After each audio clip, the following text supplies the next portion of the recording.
Puji Bapa Yahweh, kita akan baca dari 1 Samuel 17 ya. Ini cerita tentang Daud melawan Goliat. Kita akan baca 1 Samuel 17 mulai ayat 31 sampai ke 58 ya. Nah, semua ayat ini akan kita baca bersama-sama sebagaimana tertulis di depan ya. Kita akan baca bersama 3-4. Dan kata-kata yang telah Daud ucapkan terdengar, dan semua itu disampaikan di hadapan Saul, dan dia menerimanya. Lalu Daud berkata kepada Saul, biarlah tidak satu pun semangat manusia yang runtuh karena dia. Hambamu ini akan pergi dan akan bertarung dengan orang Filistin itu. Dan Saul berkata kepada Daud, engkau tidak akan sanggup pergi kepada orang Filistin itu untuk bertarung dengan dia, karena kau masih muda dan dia adalah prajurit perang sejak masa mudanya. Lalu Daud berkata kepada Saul, hambamu ini telah menjadi gembala di antara domba-domba bagi ayahnya. Ketika singa dan beruang datang serta merampas seekor domba dari kawanannya, maka aku mengajar dan memukulnya serta melepaskannya keluar dari mulutnya. Dan apabila dia bangkit melawan aku, maka aku akan menangkap janggutnya dan memukulnya serta membunuhnya. Hambamu telah memukul baik singa maupun beruang, dan orang Filistin yang tak bersunah itu akan menjadi seperti salah satu dari mereka, karena dia telah mengejek pasukan Elohim yang hidup. Dan Daud berkata, Yahweh yang telah melepaskan aku dari cakar singa dan dari cakar beruang, dia akan melepaskan aku dari tangan orang Filistin itu. Dan Saul berkata kepada Daud, pergilah dan Yahweh ada besertamu. Kemudian Saul mengenakan pakaian perangnya kepada Daud dan meletakkan topi tembaga di atas kepalanya dan memakai baju sirah kepadanya. Dan Daud memikat pedangnya pada pakaian perangnya dan mulai beranjak, namun dia belum pernah mencobanya. Dan Daud berkata kepada Saul, aku tidak dapat berjalan dengan semua ini karena aku belum pernah mencobanya. Dan Daud menanggalkan semuanya itu. Lalu ia membawa tongkatnya di tangannya dan memilih baginya 5 batu yang licin dari aliran sungai. Dan dia menaruh di dalam kantung gembala yang ia miliki, bahkan di dalam sakunya dan umban di tangannya. Kemudian dia maju mendekat kepada orang Filistin. Nah, orang Filistin itu bangkit, datang dan mendekat kepada Daud, dan orang yang membawa perisai berjalan di depannya. Lalu orang Filistin itu memandang dan dia melihat Daud dan menghinanya karena dia masih muda, bahkan kemerah-merahan dengan wajah tampan. Dan orang Filistin itu berkata kepada Daud, apakah aku ini anjing sehingga engkau telah mendatangi aku dengan tongkat? Lalu orang Filistin itu melecehkan Daud demi ilah-ilahnya. Dan orang Filistin itu berkata kepada Daud, datanglah kepadaku, dan aku akan memberikan dagingmu kepada burung-burung di udara, serta binatang-binatang buas di padang. Dan Daud berkata kepada orang Filistin itu, engkau mendatangiku dengan pedang, dengan tombak dan dengan lembing. Nama aku datang kepadamu di dalam nama Yahweh Sebaot Elohim barisan Israel yang telah engkau cemooh. Hari ini Yahweh akan menyerahkan engkau ke dalam tanganku, dan aku akan mengalahkan serta memenggal kepalamu dan memberikan bangkai pasukan Filistin kepada burung-burung di udara dan kepada binatang-binatang buas di bumi hari ini. Nah, seluruh bumi akan mengetahui bahwa ada Elohim bagi Israel. Dan seluruh pasukan itu akan mengetahui bahwa Yahweh tidak menyelamatkan dengan pedang dan dengan tombak, melainkan bahwa peperangan ini adalah milik Yahweh, dan Dia telah menyerahkan engkau ke dalam tangan kami. Lalu terjadilah pada waktu orang Filistin itu bangkit dan bergerak maju dan berjalan mendekati menghampiri Daud. Maka Daud bergegas dan berlari ke garis depan untuk menghadapi orang Filistin itu. Dan Daud menaruh tangan ke dalam kantung dan mengambil sebuah batu dari sana. Lalu ia mengayunkannya dan mengenai orang Filistin itu pada dahinya. Dan batu terbenam di dalam dahinya. Lalu ia jatuh dengan mukanya ke tanah. Demikianlah Daud lebih kuat daripada orang Filistin itu dengan umban dan dengan batu. Dan dia mengalahkan orang Filistin itu serta membunuhnya. Dan tidak ada pedang di tangan Daud. Lalu Daud berlari dan berdiam ke orang Filistin itu. Setelah mengambil pedangnya, lalu ia mengeluarkannya dari sarungnya dan membunuhnya. Dia memenggal lehernya dengan pedang itu. Dan orang Filistin melihat bahwa pahlawan mereka telah mati, dan mereka pun melarikan diri. Lalu orang-orang Yehuda bangkit dan bersorak dan mengajar orang-orang Filistin sampai ke lembah, bahkan sampai ke pintu-pintu gerbang Ekron. Dan orang-orang Filistin yang terluka berjatuhan di jalan Saaraim, bahkan sampai ke Gat dan ke Ekron. Lalu orang Israel kembali dari mengajar orang Filistin dengan semangat, dan mereka menjarah perkemahan mereka. Lalu Daud mengambil kepala orang Filistin dan membawanya ke Yerusalem. Dia menaruh senjata-senjatanya di dalam kemah sendiri. Dan pada waktu Saul melihat Daud pergi menemui orang Filistin itu, dia berkata kepada Abner, kepala pasukan, "Anak siapakah orang muda itu, Abner?" Dan Abner berkata, "Demi Tuanku hidup ya Raja, aku tidak tahu." Nah, Raja berkata, "Tanyakanlah anak siapakah orang itu." Nah, pada waktu Daud kembali dan mengalahkan orang Filistin itu, maka Abner menjemputnya dan membawanya ke hadapan Saul. Dan kepala orang Filistin itu ada di tangannya. Dan Saul berkata kepadanya, "Anak siapakah engkau orang muda?" Dan Daud berkata, "Anak hambamu Isai, orang Bethlehem." Amin. Silakan duduk. Puji Bapa Yahweh, kita mengucap syukur ya. Saya percaya cerita ini sudah sangat sering ya kita dengar, bahkan sudah sering kali dibuat menjadi film-film ya. Film-film yang sangat banyak juga ditonton oleh anak-anak Tuhan, bahkan orang-orang dari luar juga ya. Mereka melihat ya betapa luar biasa campur tangan Tuhan kepada orang yang diurapi sehingga dapat mengalahkan si Goliat ya. Goliat yang mempunyai ukuran tubuh yang besar ya. Firman Tuhan katakan dia punya ukuran badan itu 6 hasta ya, 1 jengkal ya. Tingginya 6 hasta, 1 jengkal. 1 hasta itu kurang lebih 50 cm ya. Kalau 6 ya 6 kali 50 3 meter ditambah sejengkal. Sejengkal ini ya kira-kira 20 cm. Jadi ya termasuk tinggi ya.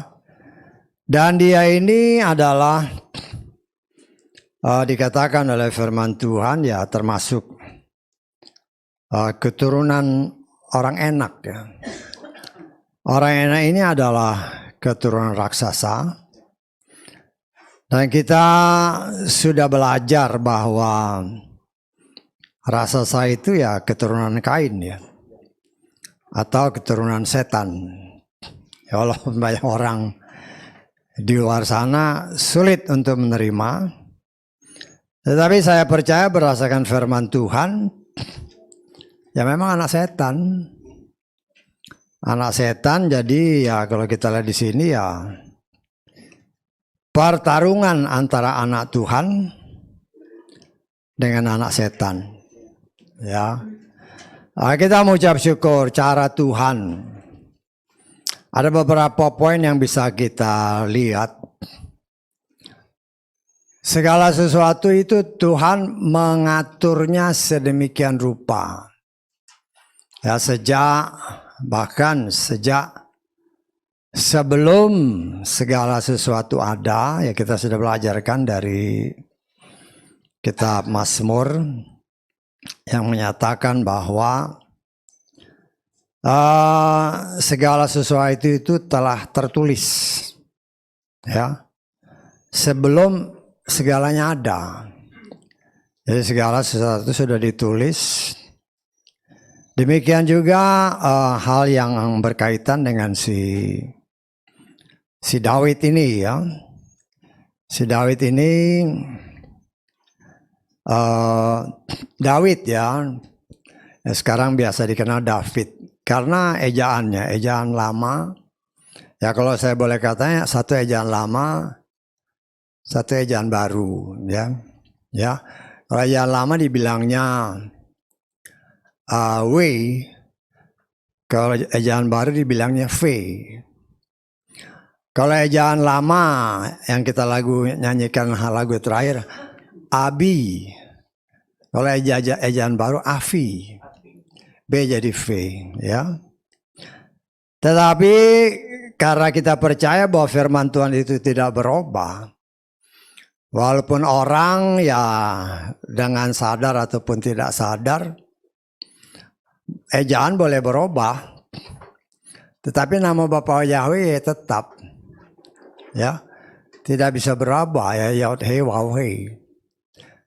Nggak bisa kita robah karena memang itulah yang tertulis. Kita mau ucap syukur. Daud adalah salah seorang dari anaknya Isai, ya. Isai yang berdasarkan firman Tuhan, ya. Kita sudah belajar, ya. Ini sebenarnya hampir semua kita sudah pelajari, ya. Ini ada kaitannya kalau ditarik ke atas. Itu ada hubungannya dengan si Rut, ya. Rut itu orang Moab, ya. Rut itu orang Moab dan kita sudah belajar Moab itu siapa, ya. Dan disinilah kita melihat kasih Tuhan yang sangat luar biasa.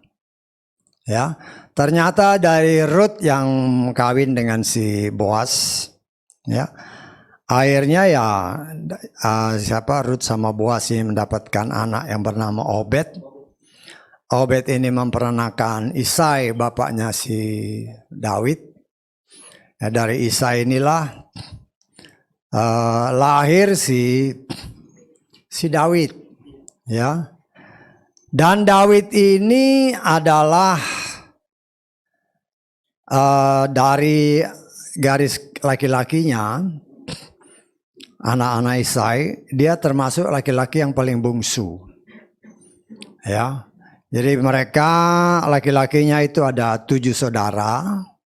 Itu sudah belajar, ya. Cuma saya rewind supaya ingat, ya. Karena ada kaitan dengan semua ayat-ayat yang tadi. Ya, kita ulangi lagi 1 Tawari 2. Ayat ke-13 mulai. Isai ini bapaknya si Daud, ya. Memperanakan Eliab, ya, anak sulungnya. Kemudian Abinadab yang kedua, Simei yang ketiga. Terus keempat si Netanel. Yang kelima si Radai, yang keenam Ozem, yang ketujuh Daud, ya. Nah kalau kita anggap ini adalah urutan keturunan, dia juga punya saudara-saudara perempuan, yaitu si Seruya dan si Abigail. Karena nanti dari anak-anaknya Seruya dan Abigail ini, ya, ada panglima-panglima perangnya Daud, yang adalah keponakannya sendiri, termasuk Yoab. Yoab itu salah satu anak si Seruya, ya. Dan juga dari Abigail ada ponakannya juga yang nantinya juga menjadi panglima perang si Daud. Ya. Lah di sini kita coba lihat dari cerita-cerita. Jadi si Daud itu nomor 7. Ya. Dan di dalam peraturan yang Tuhan buat, kita sudah belajar ini. Ya. Berdasarkan kita bilangan, sekarang kita kan lagi belajar bilangan, ya, saudara bisa bayangkan, kita kan udah ya belajar kan, sama-sama punya kitab suci semua, tapi belum tentu ingat apa yang sudah kita pelajari, apalagi dulu orang Israel, 2 juta orang kitab sucinya cuma 1, saya tanggap ya, jadi kalau lupa ya wajar, ya. Wajar dalam arti kata ya buat pelajaran, bukan berarti kita harus lupa firman. Ya. Kita lihat bilangan pasal 1. Bilangan pasal 1 mulai ayat 2 dan 3. Daftarkanlah jumlah seluruh jemaat Bani Israel menurut kaum-kaum mereka, menurut keluarga leluhur mereka, berdasarkan jumlah namanya. Perhatikan, setiap laki-laki kepala demi kepala. Perhatikan ayat 3. Dari yang berumur 20 tahun dan seterusnya, yaitu apa? Setiap orang yang siap gerak dalam pasukan perang. Jadi berdasarkan Torah, orang Israel yang berumur 20 tahun ke atas harus jadi tentara. Saya tanggap. Lah si Daud ini kan dia nomor 7. Betul nggak? Itu karena itu kan semua ini kita kan belajar lagi, bukan belajar tapi belajar lagi. Ya. Kita lihat Samuel 17 ayat ke-13. Perhatikan ini, ketika putra tertua Isai telah pergi keluar, mereka pergi mengikuti Saul ke pertempuran. Jadi anak pertama, anak kedua, anak ketiga sudah jadi tentara, berdasarkan kita bilangan, umurnya sudah 20 tahun ke atas. Saya tanggap. Kalau yang nomor 3 itu 20, ya kita menafsirkan bedanya setahun lah. Nomor 3 itu 20, nomor 4 19. Nomor 5, 18. Nomor 6, 17. Nomor 7, sekitar berapa? Ya mungkin 15, 16. 15, 16. Karena itu ketika dengan dorongan Roh Kudus, dengan cara Tuhan. Ya. Lalu Daud kan datang ke tempat pertempuran itu sebenarnya cuma mau ngantar makanan buat kakak-kakaknya berdasarkan perintah bapaknya. Tetapi ketika dia dengar orang Filistin si jelek ini, si Goliat ini menghina tentara Bapak Yahweh, langsung semangatnya berkobar. Ya. Lah dia itu umurnya masih 15 tahun. Ya, perkiraan ya 15 16. Karena tadi kan kita nomor 4 19, nomor 5 18, nomor 6 17. Nah, dia kan nomor 7. Mungkin ya 15 16 tahun. Masih sangat muda, karena itu ketika gue lihat wah ini masih kemerah-merahan, masih muda, ya. Dan ketika Saul mendengar bahwa dia ini ya digerakkan oleh Tuhan untuk maju melawan si Goliat. Perhatikan ya, si Saul ini kan di dalam bab sebelumnya ketika dia kemasukan setan, Yang nyanyi itu si Daud, tapi dia nggak kenal. Lo kan dia nggak kenal. Dia nanya sama si Abner ini kan, siapa anak itu? Lo pada kalau dia kesetanan, si Daud yang main harpa. Dia nggak kenal, ya. Nah, kita melihat, kita belajar, ya. Karena si Saul melihat, ya istilahnya nggak ada pilihan kan. Karena nggak ada orang sekian ratus ribu orang, nggak ada yang berani, ya. Padahal ya serbu aja si Goliat itu kan, nggak perlu 1 lawan 1. Kalau memang dia memang berniat untuk perang. Tapi karena sejak dia meninggalkan Bapa Yahweh, dia senantiasa dihantui oleh ketakutan. Ya, ketakutan sehingga dia gemetar. Ya. Tetapi ketika dia melihat bahwa si Daud ini begitu bersemangat untuk maju melawan si jelek itu, walaupun ya kita melihat, ya saya percaya dia ukurannya masih termasuk kecil ya. Sehingga ketika, kan tadi kita baca, ketika Saul memberikan pakaian perangnya, nggak pas. Kenapa? Karena dia masih kecil. Dan Saul ini berasakan firman Tuhan, dia termasuk orang yang tinggi di antara kalangan orang Israel. Ya, nah kita baca 1 Samuel 10 ayat ke-23. 1 Samuel 10 ayat 23. Dan mereka berlari serta mengambil dia dari sana, mengambil si Saul ya. Dan Saul ini berdiri di tengah-tengah bangsa itu, dan ternyata dia lebih tinggi daripada seluruh bangsa itu dari bahu ke atas. Jadi artinya dari sekian banyak orang Israel yang ada di situ, waktu pemilihan ya, waktu Tuhan menunjuk si Saul untuk jadi raja, dia di atas rata-rata tingginya. Loh, ketika dia mau ngasih pakaian perangnya untuk si anak kecil ini, yang nggak pas.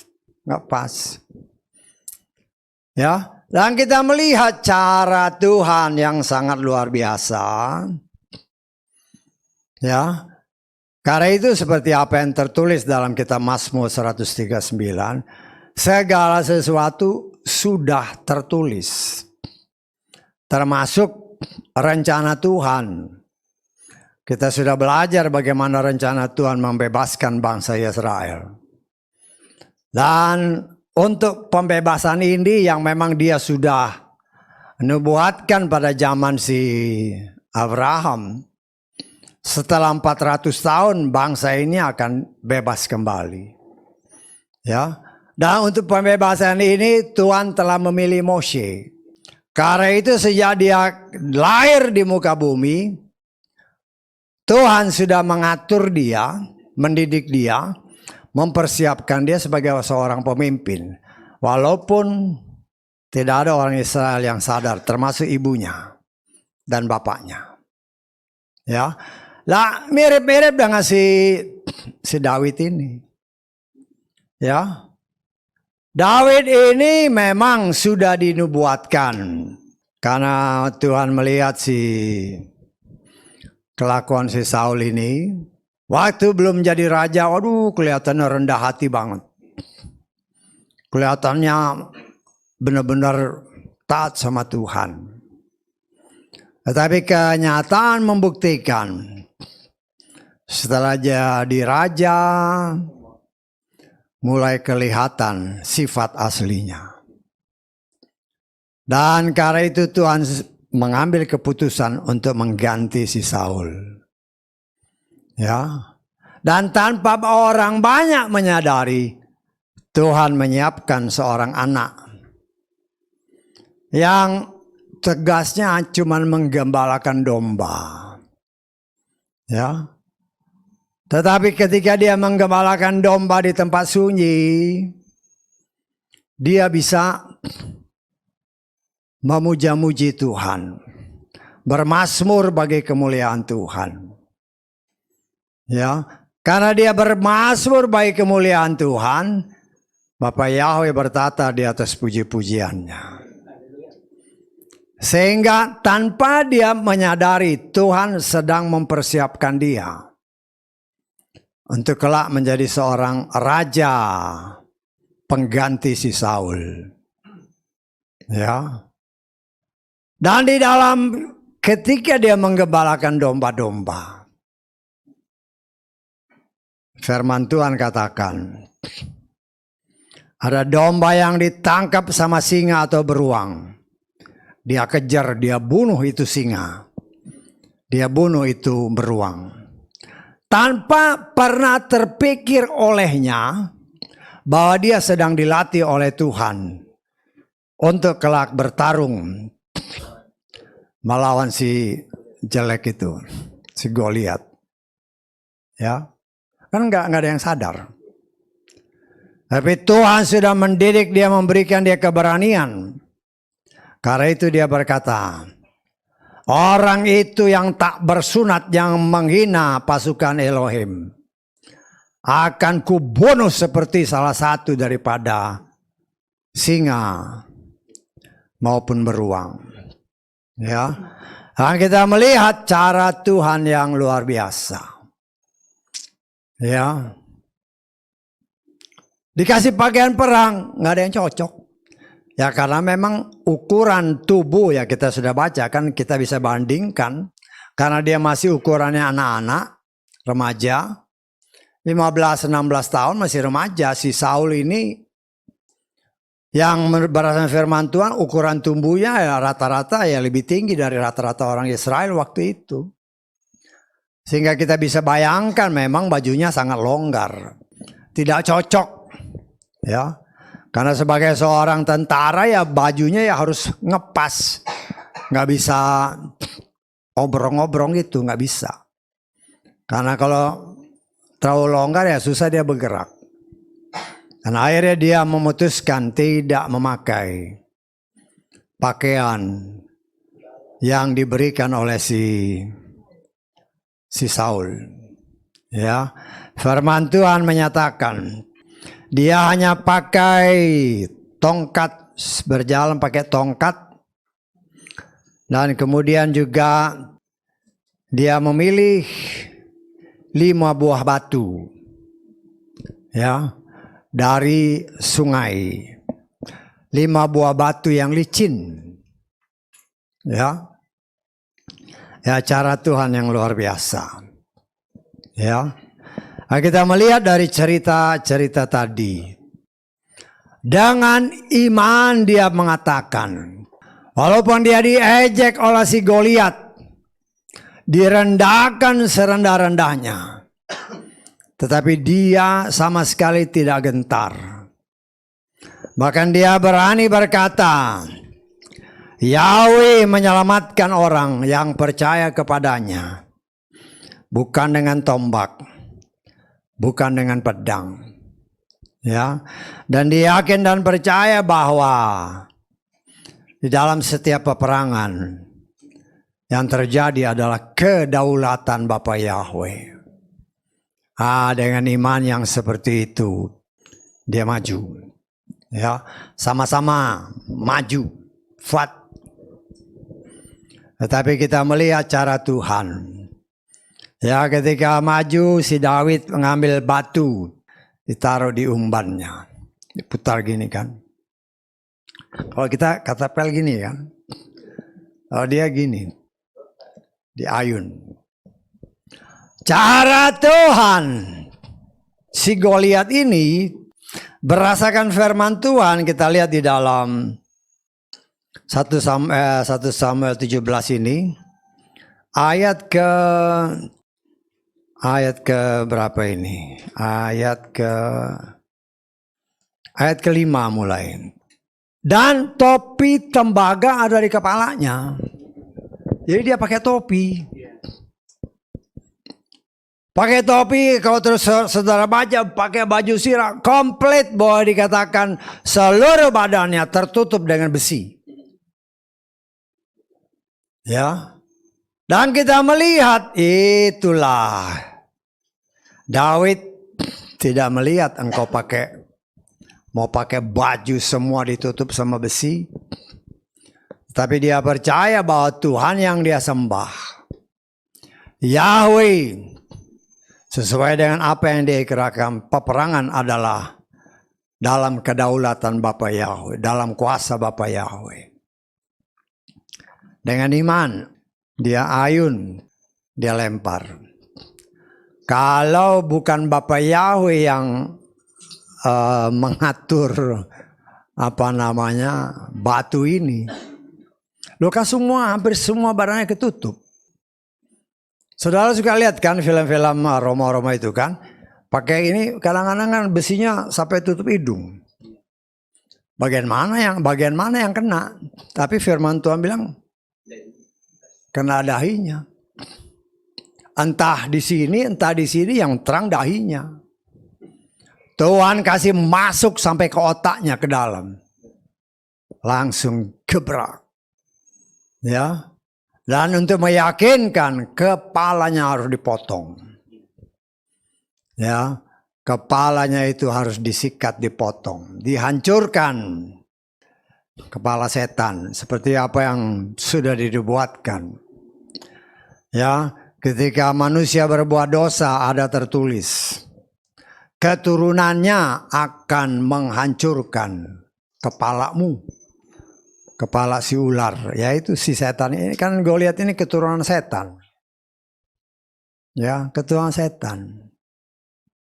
Walaupun banyak orang sulit untuk terima. Kadang-kadang saya heran juga loh. Ya, kalau kita bilang setan itu, ya anaknya raksasa-raksasa itu. Mereka nggak percaya. Apalagi kalau saya katakan dari tempat ini, si Kain itu anak setan. Sangat banyak yang nggak percaya, bahkan marah-marah. Tapi kalau ditanya balik, coba tunjukkan saya silsilahnya yang tertulis bahwa Kain itu anak Adam. Mereka juga nggak bisa jawab. Hanya mereka-reka dari Kejadian pasal 4. Karena ada tertulis Adam bersetubuh dengan Hawa, lahirlah Kain.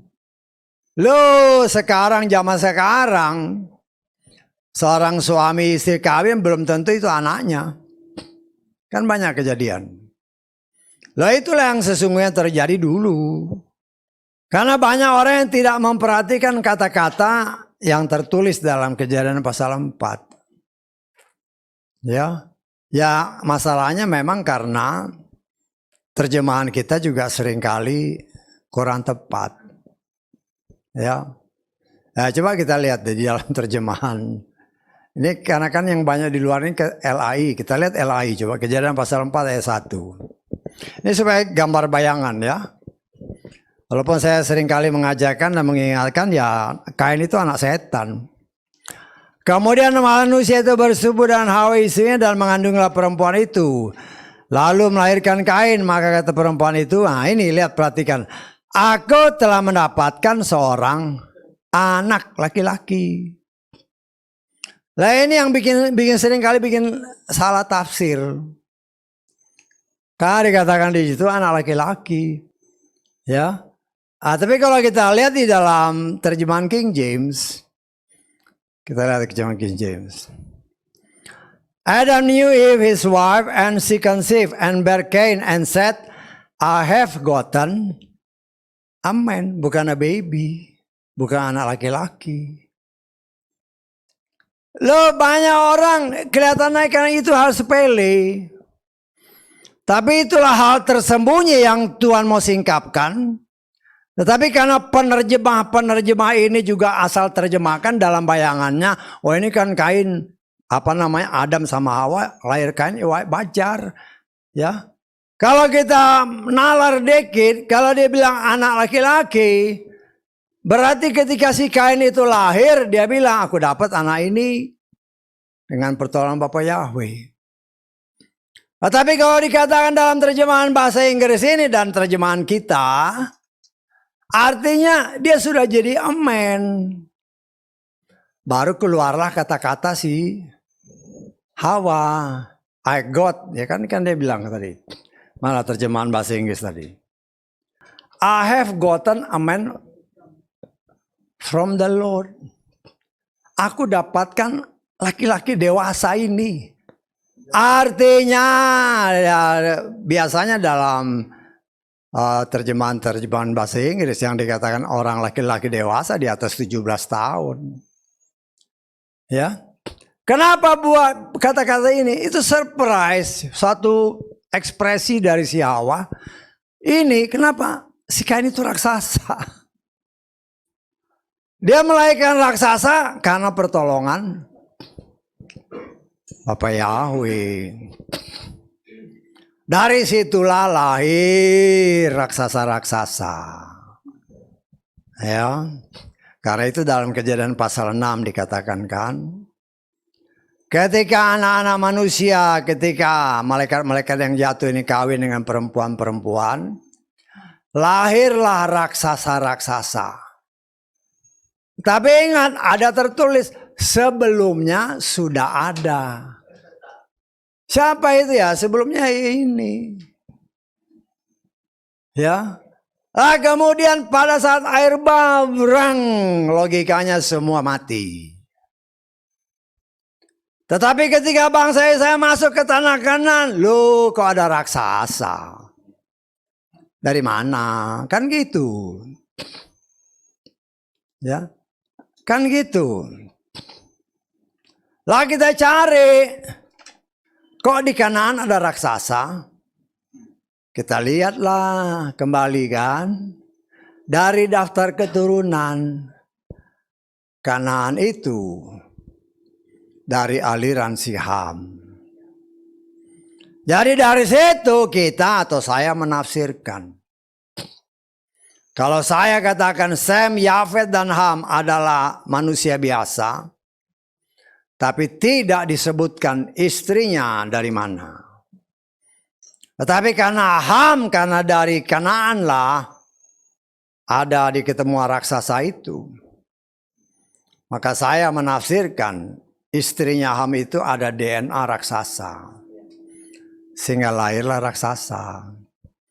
Karena itu sebagai suatu peringatan. Ya, kan kelihatannya ceritanya begitu kan? Tapi apa artinya rohaninya kalau kita lihat itu? Satu kali setan sudah tanamkan benih, kalau dia tidak di-cut, tidak dipotong, masih ada di situ. Artinya kalau kita tadi sampaikan, ya main-main segala macam itu, ya kuasa-kuasa kegelapan, kalau itu nggak dicabut, masih ada di situ. Cepat atau lambat akan muncul. Dan kita belajar dari sini, dari apa yang tadi kita bacakan. Tuhan telah melatih Daud.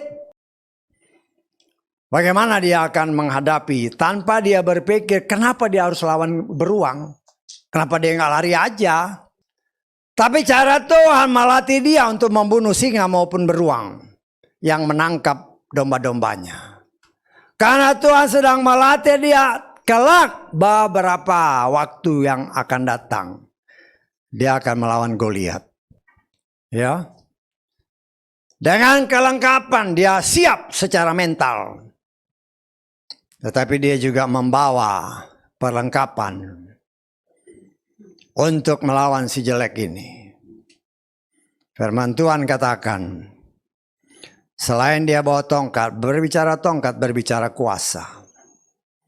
Dia juga membawa, ya kan dikatakan dia memakai pakaian gembala, melambangkan kerendahan hati, melambangkan dia berperang bukan dengan kekuatan dia. Karena itu dia berkata, kau datang dengan tombak, dengan lembing, dengan pedang, aku datang dengan kuasa Tuhan. Yahweh yang kau hina. Ya, dia bawa batu. Ya dulu memang ada beberapa penafsiran kan. Kenapa 5 gitu kan? Salah satu ya beberapa penafsiran sih oke aja. Kita lihat dalam 2 Samuel 21 mulai ayat 19. Dan kembali pertempuran terjadi lagi di Gob lawan orang-orang Filistin. Dan Elhana anak Yare Oregim, orang Bethlehem itu apa? Menewaskan Goliat orang Gad itu, ya, menewaskan. Kalau di terjemahan apa namanya?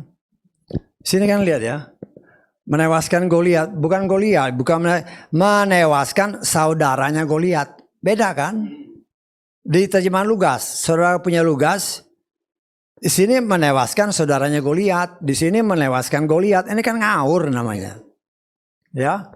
Menewaskan saudaranya Goliat, orang Gad itu yang gagang tombaknya seperti pasar tukang tenung, dan perang terjadi lagi di Gad, dan di sana ada seorang yang tinggi perawakannya yang jari-jari tangannya ada 6 dan jari kakinya ada 6, jadi berjumlah 24, dan dia pun termasuk keturunan raksasa. Perhatikan. Dan dia mengutuk Yesaya dan Yonatan anak Shimea, saudara Daud, dan memukulnya kalah. Keempat orang ini termasuk keturunan raksasa. 4. Karena itu dia pakai batunya 5 dibawa. Bisa tanggap? Kenapa si Daud bawa batu 5? Lah ini salah satu penafsirannya, selain si Goliat masih ada 4 saudaranya. Tetapi kita mengimani atau saya mengimani, poinnya bukan di situ. Poinnya tetap 5 adalah berbicara Torah. Torah adalah kekuatan yang dibawa oleh si Daud. Dan dengan Torah itu ada kekuatan yang berasal dari Bapa Yahweh. Dia mengalahkan si Goliat. Ya. Kan gak ada celah. Kita ketepel begini aja. Untuk cari posisi, karena topinya nih besi semua. Ya.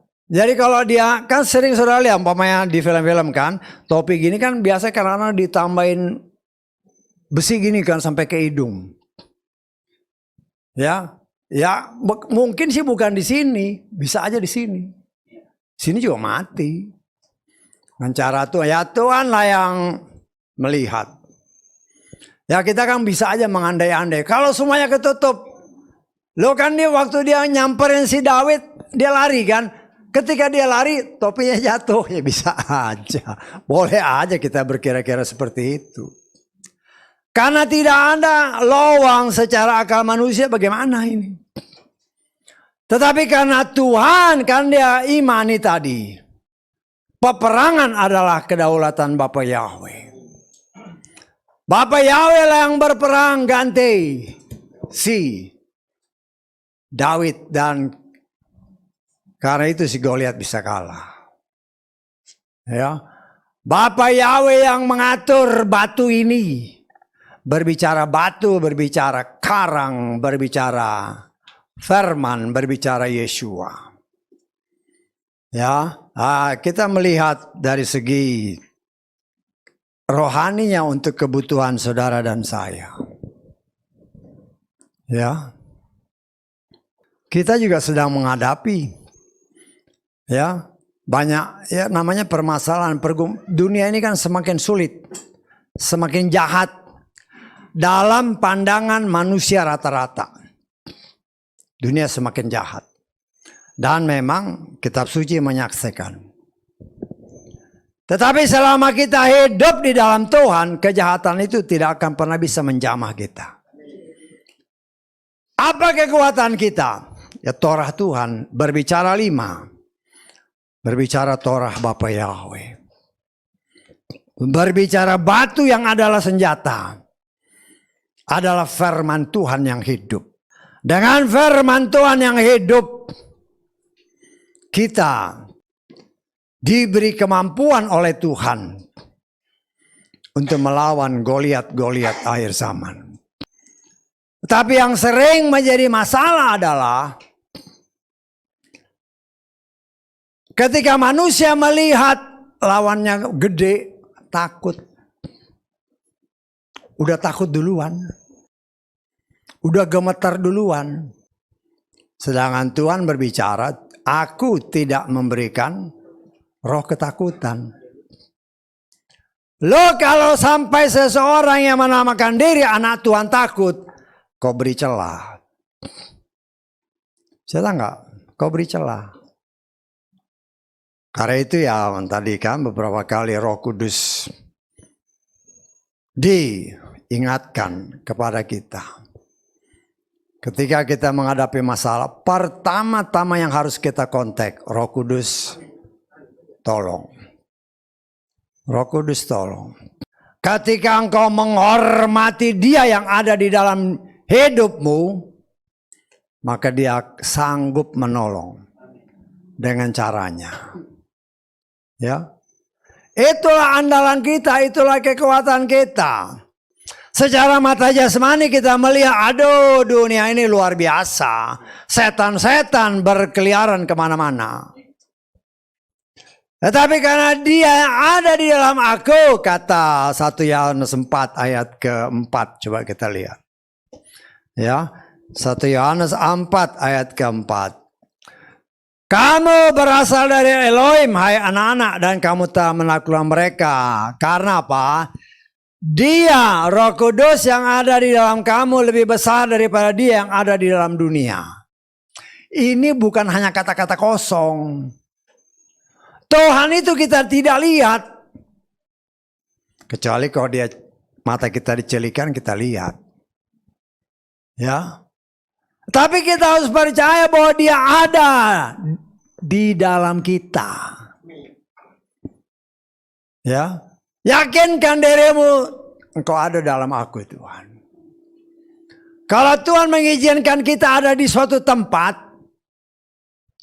yang mungkin secara mata jasmani manusia sangat menakutkan, jangan lupa Roh Kudus ada di dalammu. Jangan lupa, jangan mengabaikan, jangan meremehkan. Sama seperti si Daud. Dia tahu bahwa Tuhan yang menyertai dia melawan si singa maupun si beruang. Akan sanggup menghancurkan si orang yang menghina Tuhannya orang Israel. Yaitu Goliat. Ya, tentara Israel ratusan ribu. Nggak punya nyali sedikit pun juga. Kenapa? Karena rajanya sudah merasa berdosa. Akhirnya dia penuh ketakutan. Ketakutan dari seorang raja menjalar ke anak buahnya. Semua anak buahnya ketakutan. Artinya ya kok kepala rumah tangga, ibu rumah tangga. Ya, kalau suatu saat kita dalam menghadapi kesulitan, jangan sampai keluar kata-kata, aduh aku takut. Kalau kau takut gimana anak-anakmu? Ya. Jangan sampai kita memperlihatkan bahwa ada ketakutan kepada yang lain kecuali hanya kepada Bapa Yahweh. Karena begitu kita merasa takut kepada yang lain, kita membuka celah. Dan karena ada celah, setan akan membuat kita semakin terpuruk. Setan berusaha mengejek atau melemahkan Daud melalui rajanya. Kamu itu masih muda. Itu prajurit sejak kecil udah berperang. Tapi Daud tetap kokoh. Si Goliat melecehkan, dia juga tetap kokoh. Dia tidak gentar. Walaupun si Goliat memakai perlengkapan perang yang komplit, dia tidak gentar. Dia hanya membawa apa yang ada padanya. Dengan kekuatan yang berasal dari Tuhan. Karena dia percaya Tuhan yang dia sembah adalah Tuhan yang maha kuasa. Nah, kita ini Daud-Daud akhir zaman. Jangan pernah meremehkan Tuhan yang ada di dalam kita. Roh Kudus yang Tuhan tempatkan di dalam kita lebih besar daripada dunia ini. Ya, kalau kita namanya manusia takut itu ya wajar-wajar aja. Tetapi ketika ada rasa ketakutan, berlutut di bawah kaki Tuhan, mohon kekuatan. Tuhan, tolong aku. Jangan kau pamer-pamer semua. Ya aku juga takut, ya sudah. Ya, nggak bisa begitu ya, jangan tawar-tawar. Kan kadang-kadang tanpa sadar, iya aku takut. Lo engkau mengikirkan dirimu takut, kemana Tuhanmu? Walaupun dalam hati kecil, saya percaya David ini juga ada rasa takut. Tetapi dia menguatkan hatinya.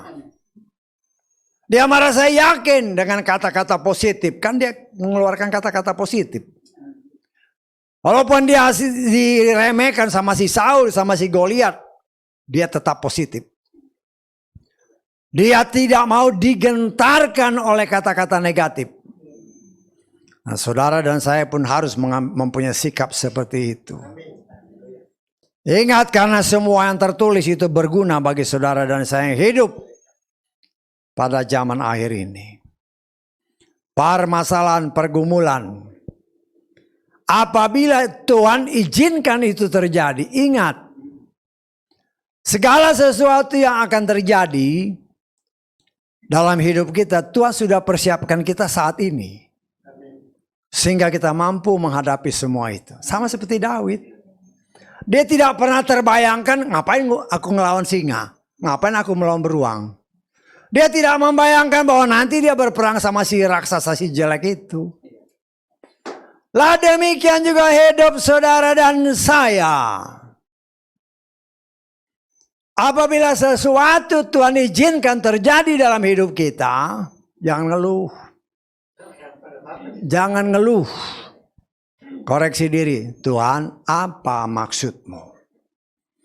Apa maksud Tuhan? Tuhan izinkan ini terjadi. Apa maksudnya? Kok orang-orang Israel dibunuhin anak-anaknya? Orang tuanya kan gemetar semua. Tetapi dengan iman mereka tetap memelihara si Mose. Sampai waktu yang tepat. Waktu Tuhan, dia harus melepaskan anaknya ini. Tetapi waktunya Tuhan. Tuhan membela caranya. Kan tidak pernah terpikir sama ibunya si Mose ini. Ketika dia lepas, ternyata dia ambil sama anak Firaun. Anak Firaun nyerahin dia lagi. Susuin anak ini sampai waktu selesai masa meneteknya ini. Loh, kita lihat kan kelihatannya begitu aja. Bukan. Karena Mose orang pilihan, sejak dia bayi tidak pernah Tuhan izinkan makanan kotor masuk ke dalam tubuhnya. Harus susu yang murni. Karena dia pilihan. Demikian juga saudara dan saya. Anak-anak yang sedang dipersiapkan untuk kelak ada bersama dengan dia. Kita dilatih untuk menikmati berkat-berkat, menikmati makanan yang murni. Yaitu firman yang tidak ditambah dan dikurangi. Jangan bosan makan mana roti dari sorga seperti bangsa Israel. Akhirnya mereka dihancur leburkan Tuhan. Karena seolah-olah menghina makanan Tuhan itu, bosan aku. Ya, kan akibat mereka sendiri. Ya. Kita diberi makan, minum firman yang hidup. Tapi kan kadang-kadang itu bosan juga nih. Pengen nyoba yang lain. Ya, Tuhan sih baik, ya silakan. Silakan. Ya. Tapi jangan nanti sakit perut baru nyari-nyari Tuhan. Kita harus sangat berhati-hati ya. Tadi pagi sempat ada yang cerita di bawah. Oh, sekarang banyak aliran-aliran ini. Saya bilang ya itu dari dulu udah ada. Kita boleh dengar, tapi harus hati-hati. Tapi jangan dengar terus nyoba-nyoba ya, hati-hati. Hati-hati. Gereja dilambangkan dengan perempuan ya, kayak Hawa gitu. Kalau istri sekarang, orang sekarang nih anak-anak muda bilang apa? Kepo. Pengen tahu. Nanti udah makan baru nyesel. Loh banyak anak Tuhan seperti itu sekarang. Pengen tahu. Kan minum sedikit nggak apa-apa. Engkau makan atau minum cyanida sedikit aja ya mati. Mati rohani.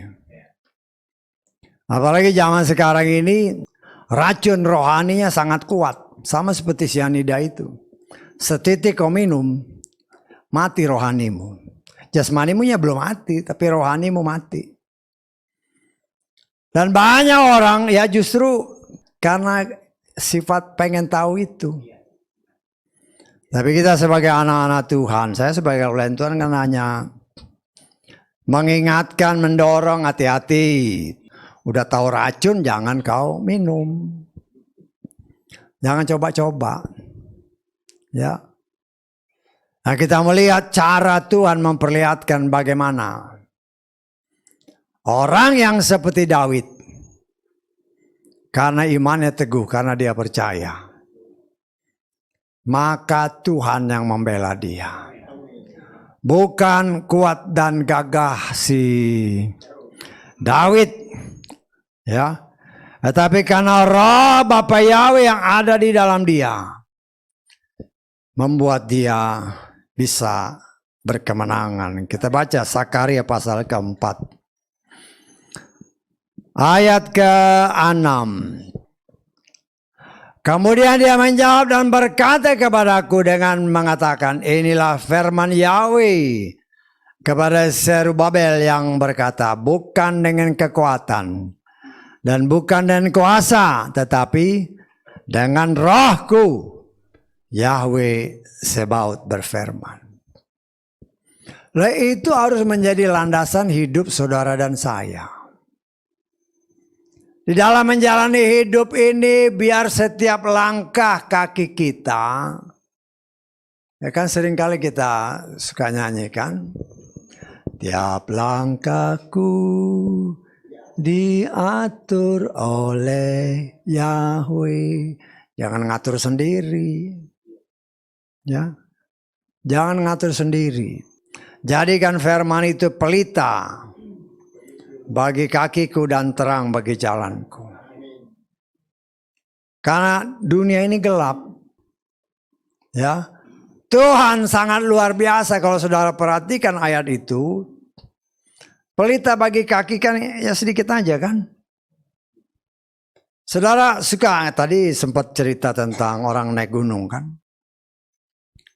Kalau gelap-gelap kan. Atau jalani gelap lah. Ya. Jangan ketemu orang kok senter mukanya ya, senter kakinya dulu. Bisa tahu nggak mau saya? Kalau orang yang biasa, dia gelap ini kan senter. Ada orang dari luar, kok senter mukanya marah dia. Artinya nginjai ini kasih lihat ini jarak yang dekat.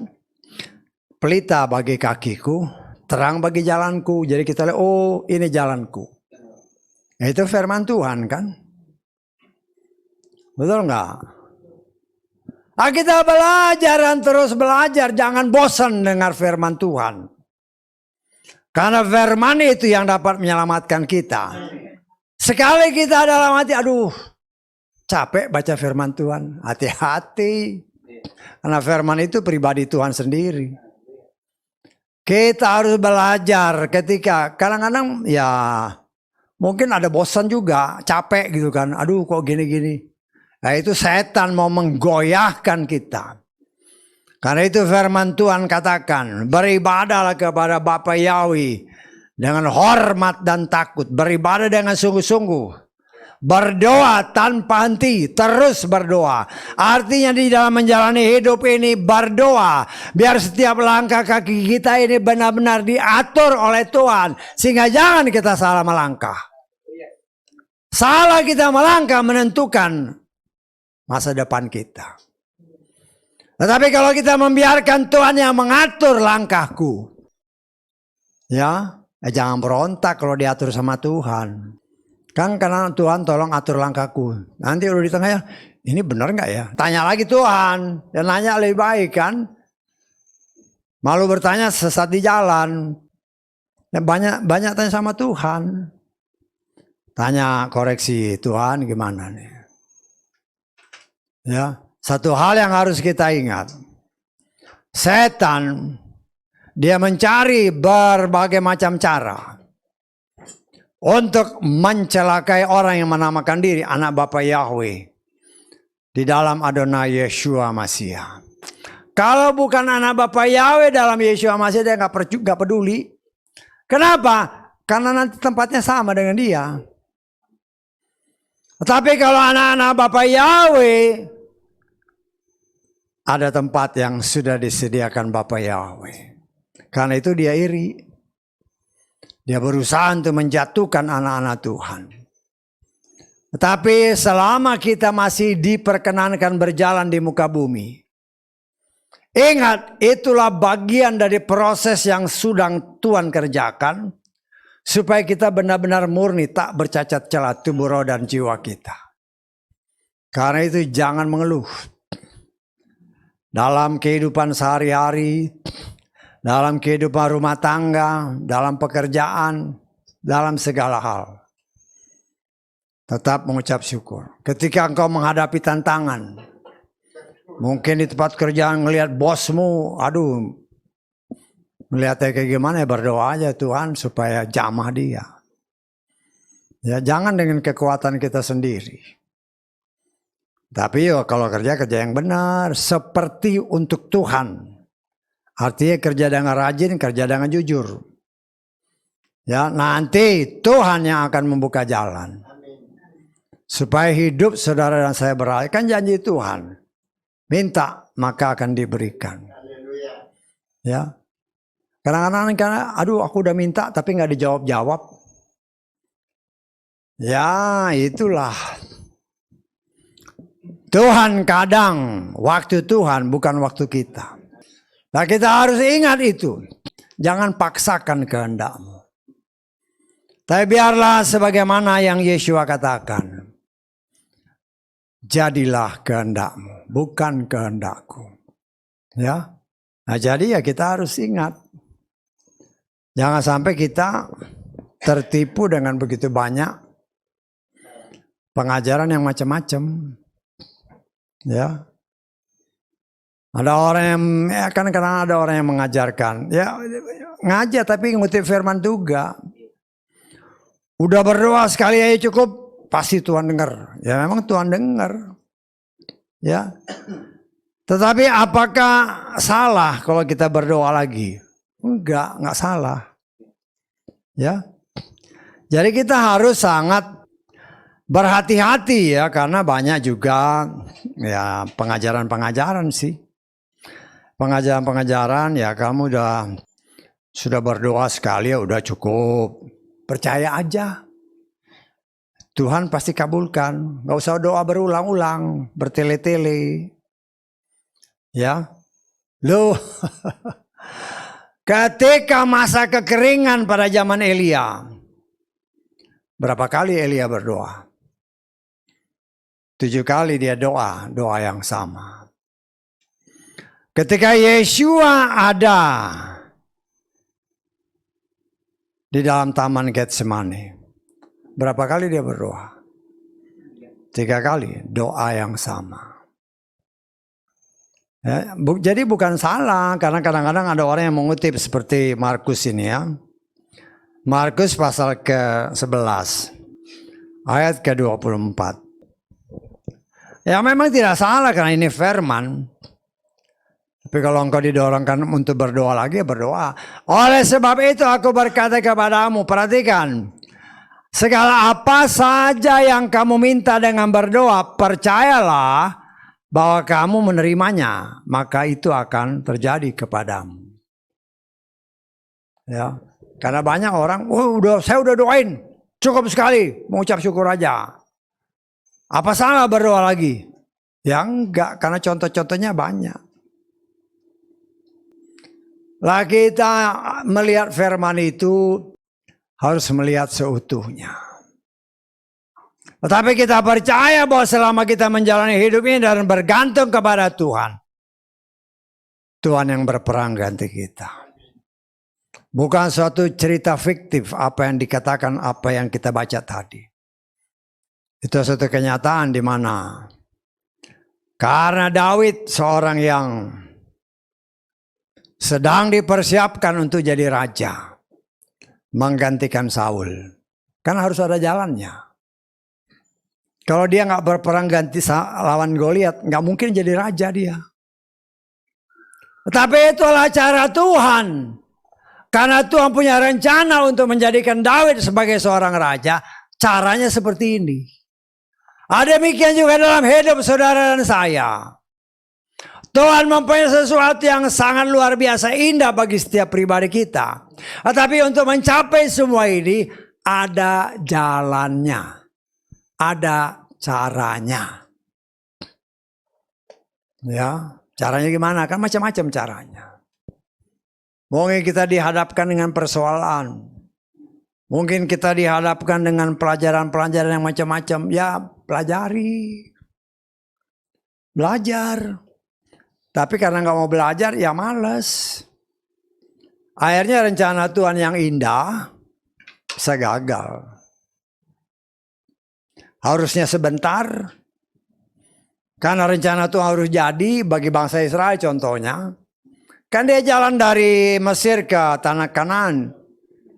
Paling lama mungkin ya karena orangnya banyak ya. Katakanlah bisa 4-5 bulan. Kalau mereka dari Mesir sampai ke Sinai itu sekitar 2 bulan. Dari Sinai ke sana, ya katakanlah setengah tahun. Tapi karena mereka memberontak, 40 tahun. Demikian juga dalam hidup saudara dan saya.